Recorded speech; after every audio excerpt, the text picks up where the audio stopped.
Movie की शुरुआत में हम एनी नाम की लड़की को देखते हैं जो बहुत घबराई हुई थी। वो अपने घर से बाहर आती है। उसके पड़ोसी उससे पूछते हैं कि क्या तुम्हें कोई मदद चाहिए, पर वो कोई जवाब नहीं देती है। वो कार लेकर वहाँ से भाग जाती है और एक बीच पर अकेले बैठ जाती है। उसके डैड उसे कॉल करते हैं। एनी उन्हें कहती है कि वो उनसे बहुत प्यार करती है, पर उसके साथ कुछ ऐसा हो रहा है जिसे वो समझा नहीं सकती। इसी तरह रात बीत जाती है और सवेरे हम देखते हैं कि किसी ने एनी के हाथ पैर तोड़कर उसे बेरहमी से मार दिया था। इसके बाद हम जे नाम की एक लड़की को देखते हैं। उसके साथ भी वही होने वाला है जो अभी एनी के साथ हुआ था। उसके 3 दोस्त थे, पॉल, कैली और यारा। पॉल जे से प्यार करता था, लेकिन वो उसे कभी कह नहीं पाता था। जे का एक बॉयफ्रेंड भी था, इसका नाम ह्यूग है, और आज ये दोनों डेट पर आए थे। ह्यूग पता नहीं क्यों लेकिन बहुत घबराया हुआ था। वो जे को इशारा करके पूछता है कि क्या तुम्हें वहाँ पर कोई दिखाई दे रहा है। जे उसे कहती है कि वहाँ पर कोई नहीं है, जिसके बाद वो उसे वहाँ से कहीं दूर चलने को कहता है और वो दोनों एक रेस्टोरेंट में अपनी डेट को एंजॉय करते हैं। उसके अगले दिन की शाम को वो दोनों उसी बीच पर बैठे थे जहाँ पर एनी की डेथ हुई थी। ह्यूग और जे उस रात इंटीमेट होते हैं। इसके बाद जे अपने घर जाने वाली थी, लेकिन तभी उसका बॉयफ्रेंड उसे क्लोरोफॉर्म से बेहोश कर देता है। जब उसे होश आता है तो वो देखती है कि ह्यूग ने उसे व्हीलचेयर से बांध दिया था। उसे समझ नहीं आता कि वो उसके साथ ऐसा क्यों कर रहा है। ह्यूग अपने आसपास देख रहा था जैसे वो किसी का इंतजार कर रहा हो। वो उसे कहता है कि जो मैं तुम्हें बताने वाला हूँ तुम उस पर भरोसा नहीं करोगी, लेकिन वो जो कोई भी है अब मुझे छोड़कर वो तुम्हारा पीछा करेगा, क्योंकि मैंने तुम्हारे साथ इंटीमेट होकर उसे तुम्हें ट्रांसफर कर दिया है, और जितनी जल्दी हो सके तुम किसी और के साथ सोकर उसे किसी और को ट्रांसफर कर देना, क्योंकि अगर उसने तुम्हें मार दिया तो वो चीज मेरे पास दोबारा आ जाएगी। जंगलों के बीच वो उसे एक औरत दिखाता है। उसके बदन पर कपड़े नहीं थे। जे उससे पूछती है कि वो कौन है, पर ह्यूग उसे वो बताता है जो उसे किसी ने बताया था। वो कहता है कि कभी ऐसी जगह पर मत जाना जहाँ से भागने के लिए 2 से ज्यादा रास्ते ना हो, नहीं तो वो तुम्हें मार देगा। वो लेडी अब ह्यूग को छोड़कर जे के पास आ रही थी, और जिस तरह वो उसे देख रही थी वो कोई आम इंसान तो नहीं थी। ह्यूग उसे वहां से निकाल लेता है और उसे उसके घर के रोड पर छोड़ देता है। इसके बाद जे के दोस्त पुलिस को बुलाते हैं। पुलिस जब वहां पर छानबीन करती है तो उन्हें वहां पर किसी के भी होने का प्रूफ नहीं मिलता। ह्यूग उसके पास नकली पहचान के साथ रह रहा था, इसीलिए पुलिस उसे ढूंढ नहीं पाती। कुछ दिनों के बाद जे अपने स्कूल में लेक्चर अटेंड कर रही थी और वो गलती से खिड़की के बाहर देखती है। एक औरत अजीब तरह से उसकी ओर आ रही थी। जे को ह्यूग की बात याद आती है और वो डर के वहाँ से भागने लगती है। उसे पता चलता है कि उसके अलावा उस औरत को कोई नहीं देख पा रहा था। वो अपने दोस्तों के पास आती है और उन्हें कहती है कि ह्यूग सही कह रहा था,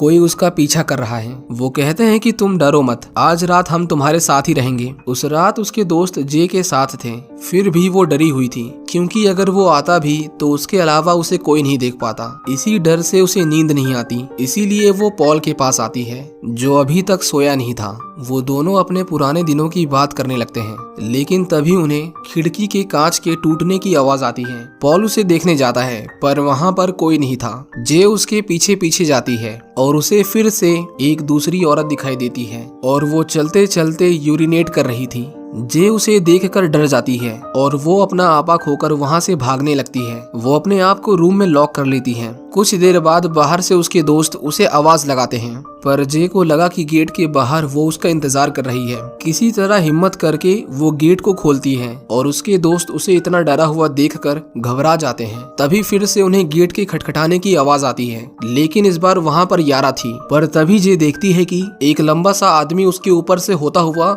उसकी ओर भाग रहा था। जे तुरंत ही पीछे के दरवाजे से भाग जाती है। उसके दोस्त उसे रोकते हैं, लेकिन वो भागकर गार्डन में अकेले आकर बैठ जाती है, ताकि अगर कोई उसका पीछा करे तो वो किसी भी ओर भाग सके। उसका पड़ोसी ग्रेग और उसके दोस्त उसे ढूंढते हुए गार्डन में आते हैं और वो डिसाइड करते हैं कि उन्हें ह्यूग को ढूंढना होगा, क्योंकि सिर्फ उसी को पता है कि इस चीज से कैसे पीछा छुड़ाया जाए। सुबह होते ही जे उस जगह पर आती है जहाँ पर ह्यूग रहा करता था। वो देखती है कि उस घर की खिड़की दरवाजों पर खाली बियर की कैंस लटकी हुई थी, ताकि अगर कोई वहाँ पर आए तो उसकी आवाज से वो चौकन्ना हो जाए। उन्हें वहाँ पर उसके हाई स्कूल की फोटो मिलती है। स्कूल में पूछताछ करके उन्हें पता चलता है कि उसका नाम ह्यूग नहीं बल्कि जेफ है। वो सभी उसके घर आते हैं, पर वो उसके खिलाफ कोई पुलिस कंप्लेंट नहीं करते। जेफ सबसे पहले जे से माफी मांगता है और उन्हें बताता है कि उस चीज ने अभी तक उनका पीछा नहीं छोड़ा है, वो कभी कभी उसे दिखाई देता है।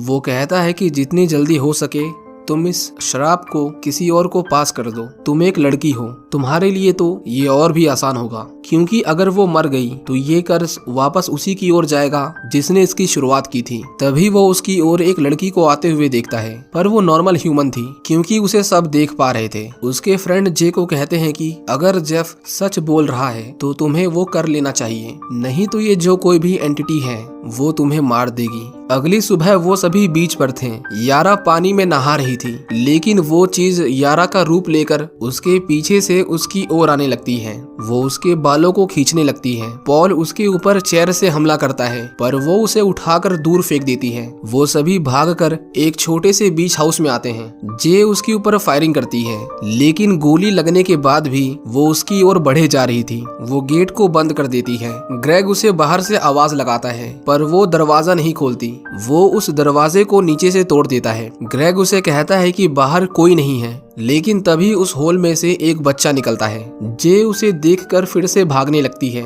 वो घबरा के कार को स्टार्ट करती है और वहां से जाने लगती है, पर कार से कंट्रोल खोने की वजह से उसका एक्सीडेंट हो जाता है। उसे हॉस्पिटल में भर्ती किया जाता है और उसका हाथ टूट गया था। जे सोचती है कि अब तो वो भाग भी नहीं सकती। अगर उस चीज ने उसका पीछा किया तो इस बार वो उसी बीच वाली लड़की की तरह दर्दनाक मौत मारी जाएगी। इसीलिए वो ग्रेग के साथ इंटीमेट होकर उस श्राप को उसे पास कर देती है। ग्रेग उसे कहता है कि तुम डरो मत, ये सब बस एक इल्यूजन है। पॉल उसे देख रहा था और उसे ये बिल्कुल अच्छा नहीं लगता। इसके बाद 3 दिन बीत जाते हैं। ग्रेग उसे कहता है कि अभी तक मुझे कोई ऐसी चीज दिखाई नहीं दी है जिसने मेरा पीछा करने की कोशिश की हो। जे को अभी भी डर था कि कहीं वो जेफ की तरह दोबारा से उसका पीछा न करने लगे। एक रात वो जागकर अपनी खिड़की के बाहर देख रही थी और उसे ग्रेग दिखाई देता है। वो बहुत अजीब तरीके से चल रहा था। वो अपने घर का गेट नहीं खोल पाता और खिड़की तोड़कर अंदर जाता है। जे समझ जाती है कि ये वही है। वो तुरंत ही ग्रेग को फोन लगाती है, पर वो फोन नहीं उठाता और इससे पहले वो ग्रेग तक पहुंच पाती उस चीज ने उसे मार दिया था। इसका मतलब था कि वो चीज अब दोबारा से उसका पीछा करेगी। वो पूरी रात बीच के किनारे बिताती है। अगली सुबह वो कुछ लोगों को देखती है और फैसला करती है कि वो उन्हें ये शराब ट्रांसफर कर देगी। वो अपने कपड़े उतारकर पानी में जाती है, पर उसने ऐसा किया कि नहीं ये हमें नहीं पता चलता, क्योंकि वो रोते हुए वापस अपने दोस्तों के पास आ जाती है। पॉल उसे कहता है कि तुम ये कर्ज मुझे पास कर दो। जे उसे मना करती है, क्योंकि अगर ग्रेग जैसा लड़का उससे बच नहीं पाया तो वो उसे तो आसानी से मार देगी। पॉल को एक आइडिया आता है। वो तुरंत ही उसके हाई स्कूल जाने लगते हैं। जाते वक्त वो अपने मरे हुए डैड को उसके घर की छत पर देखती है। इसका मतलब अगर वो वहाँ से नहीं निकलती तो वो छत से होता हुआ उसके घर में आ जाता। पॉल का प्लान था कि वो उसे पूल के अंदर लेकर आएंगे और जब वो अंदर आ जाएगा तो उसे बिजली का झटका देकर मार देंगे। इसके लिए वो पूल के चारों ओर इलेक्ट्रिकल अप्लायंसेस रख देते हैं और उसका इंतजार करने लगते हैं, लेकिन काफी देर तक वहाँ पर कोई नहीं आता। बाहर बारिश होने लगती है और तभी जे उसे अपनी ओर आता हुआ देखती है। इस बार उसने उसके फादर का रूप लिया था, पर वो पानी के अंदर नहीं आता, बल्कि वो एक एक इलेक्ट्रिकल अप्लायंस को उसके ऊपर फेंकने लगता है। जे अपने हाथों से उसकी तरफ इशारा करती है, लेकिन उसके सिर में टीवी लगने से उसके सिर से खून निकलने लगता है। पॉल उसके ऊपर फायरिंग करता है, लेकिन वो उसे देख नहीं पाता, इसीलिए गलती से यारा के पैर में गोली मार देता है। कैली उसके ऊपर एक चादर डाल देती है और सच में उसकी एक फिजिकल बॉडी थी।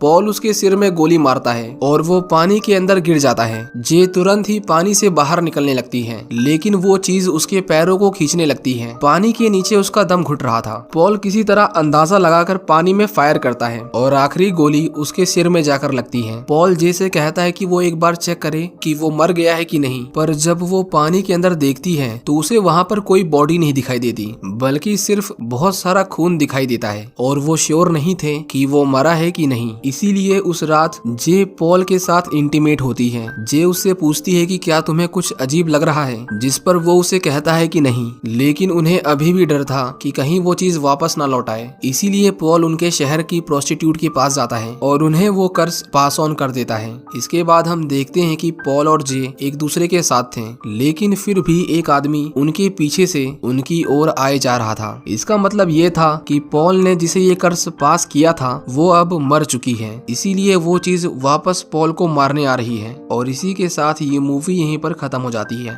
आपको ये कहानी कैसी लगी हमें कमेंट्स करके जरूर बताएं। Thank you for watching.